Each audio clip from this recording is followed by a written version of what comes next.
All right, so this is my wiper motor out of a 1961 Cadillac Fleetwood.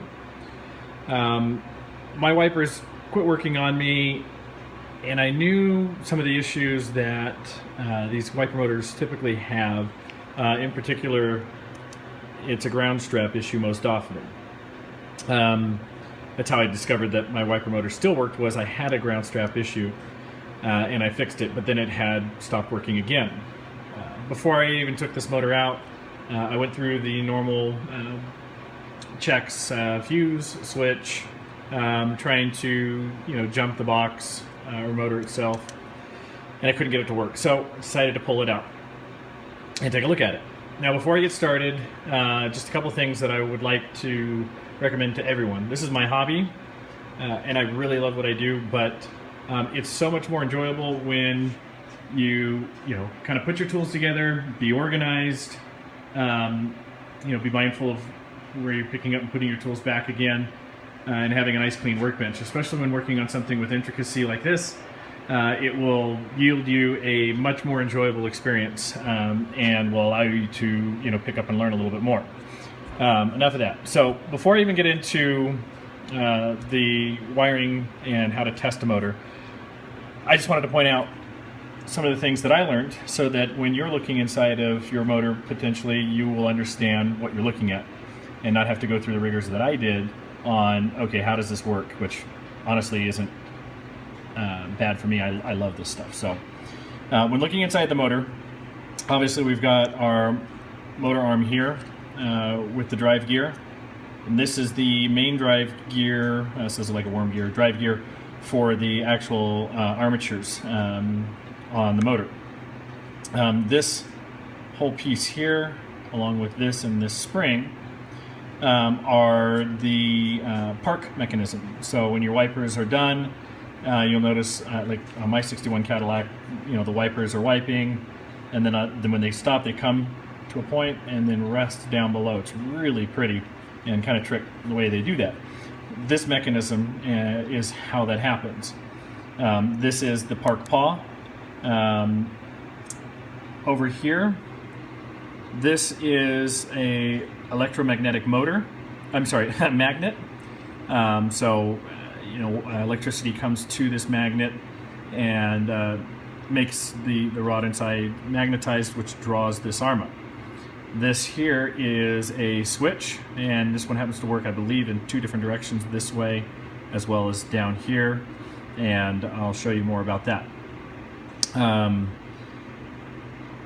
So when I opened up this motor, I was really glad I did, because the grease that was in it was really old, really dry, hard, and cakey and gummy. So I went ahead and I took Q-tips and a little bit of WD-40 and just wet the Q-tips with the WD-40 and started wiping all inside of this cavity, everywhere that I could, to try and break up the gunk and free it up, make it a little bit more soluble, and then clean it up.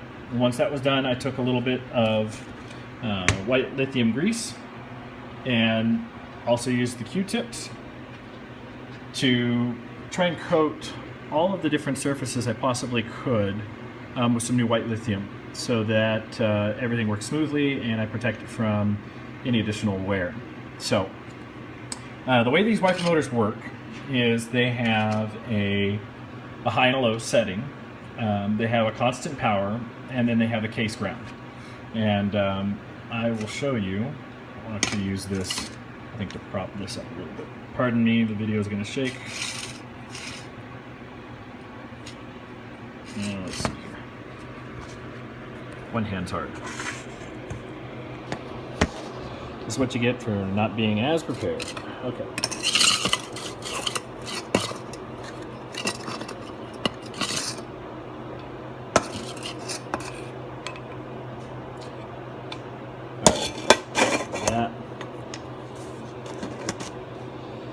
And let's see. Now, to add to my point, if this was a messy workbench, that would be more frustrating. As simple as that was. So, excuse me. I just wanted to prop it up so that I can show you a few things. So, looking on the side of my motor, I have this middle wire and this middle contact. That's your main power in. This top one here is your high power or your high speed switch side, and this one here is your low speed switch side. Now it's very important to understand that both of these circuits are ground circuits. They're not a positive circuit. The only positive in is going to be to this middle. So what I've created is a jumper wire system. So I've got this ground and that ground right there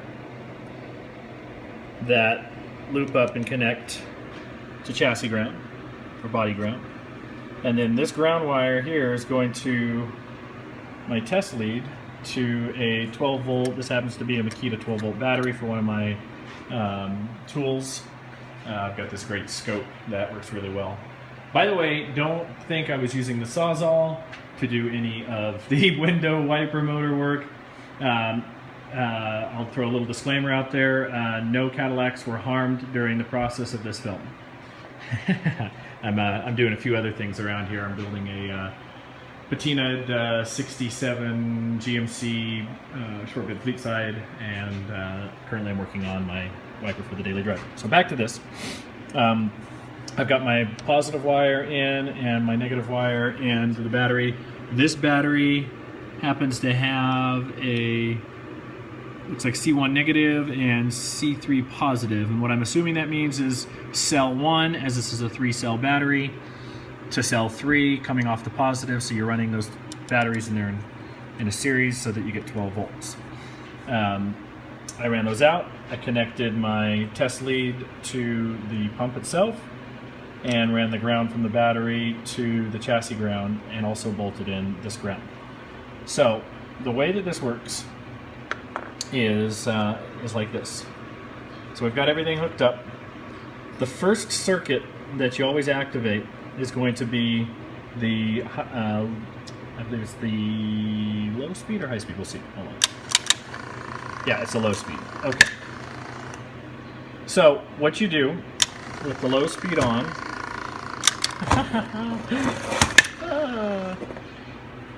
well, I hope you guys laugh, at least. Let me figure this out. I didn't take into account the armature for the wiper motor. But who cares? You're going to learn something about a wiper motor, and that's really cool. And hopefully I can help somebody from scratching their heads for an entire evening trying to figure out how this thing is supposed to work. So, will that work? I think that'll work. So I'll put that there. And something else convenient to put underneath. An old iPhone and a box of staples. Voila! Pump stand.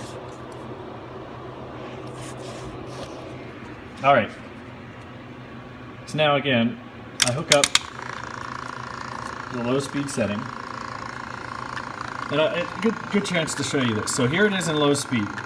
Now you still have the ground connected to that bottom one, which is important.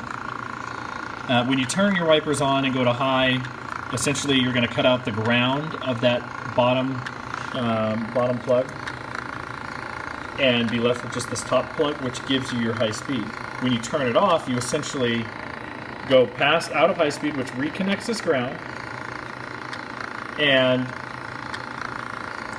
connects this ground into low speed. Now just when you go from low to off, you're actually disconnecting this top ground. And when you do that, you're going to notice the little motor on the right hand side up there, the magnet, sorry, will disengage with that metal bracket and bring out that park paw and brings everything to a park. I'll do it again. Park paw comes out of the way, that park lever is just kind of spinning around. And I'll zoom in over here so you can see this a little better. I take the switch off, the magnet goes down, and what you can't see very clearly is there's actually a little switch that this guy, I believe, pushes on, which stops the motor from running through this switch circuit. Let's see if we can catch that.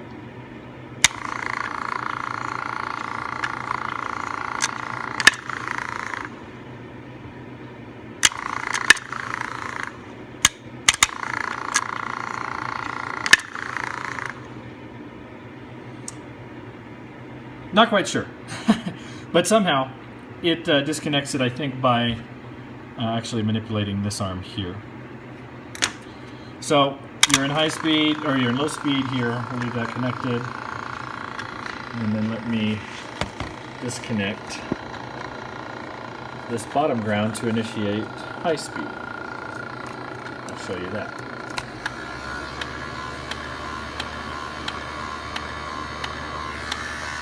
So here's your high-speed wipers. Now watch what happens when I reconnect that lower thing. Motor goes into low speed. Now imagine you've turned your switch from high to low as you're going to off, and you go to the off position, which disconnects this ground. Oh, I disconnected them both. And that's what I first did. And I was like, why is it doing that? Until I figured out that you need that other wire. So again, to make the switch work perfectly, if you were in low, high position was before, then the low position, and then it turns off.